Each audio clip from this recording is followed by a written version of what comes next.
Hernán Cortes lived between 1485 and 1547. He was a Spanish explorer and the conqueror of Mexico. Cortes was born in Medellin, in southwestern Spain. At age 14, his father sent him to study law at the University of Salamanca, but Cortes had little taste for academic life. He was drawn to adventure, and in 1504 he quit the university and sailed to Santo Domingo, which is now the Dominican Republic. From there he went on to win lasting fame by conquering Aztec Mexico. In 1511 he joined Spanish soldier and administrator Diego Velázquez in the conquest of Cuba. Shortly after, Cortes became the mayor of Santiago and Velázquez became the governor of Cuba. In 1518, Cortes persuaded Velázquez to give him the command of an expedition to Mexico. The mainland had been discovered the year before. Velázquez later became suspicious of Cortes's political ambitions and canceled his commission. Despite the withdrawal of the governor's support, Cortes set sail from Cuba on February 19, 1519. He left with a force of about 600 men, fewer than 20 horses, and only 10 field pieces. Cortes sailed along the coast of Yucatan and in March 1519 landed in Mexico, where he took over the town of Tabasco. From the native inhabitants of Tabasco, Cortes learned of the Aztec Empire and its ruler, Montezuma II. Finding a better harbor north of Zempoala, Cortes moved there and established a town that is now called Veracruz.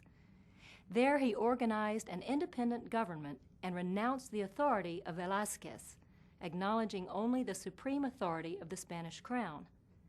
In order to prevent his crew from deserting him and carrying the news to Cuba, Cortes scuttled, or deliberately sank, his fleet.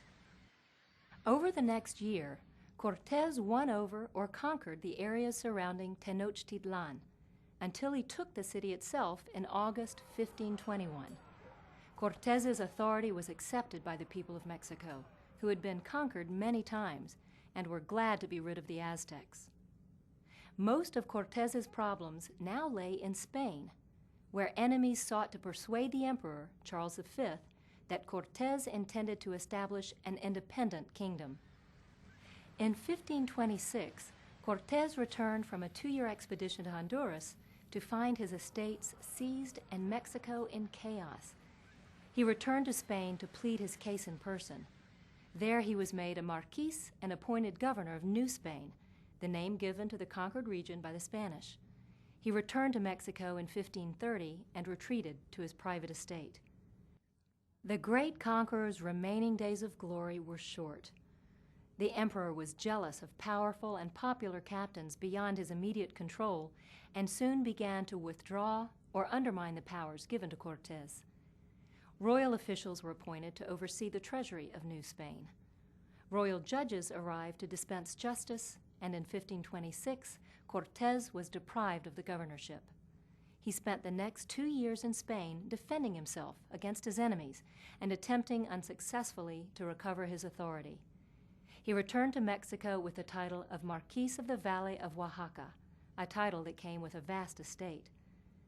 Cortes remained in Mexico for the next 10 years, managing his estate and undertaking new expeditions which he hoped would recoup his power. His efforts were unsuccessful and he returned to Spain in 1540, where he lived as a wealthy, honored, but disappointed man until his death in 1547.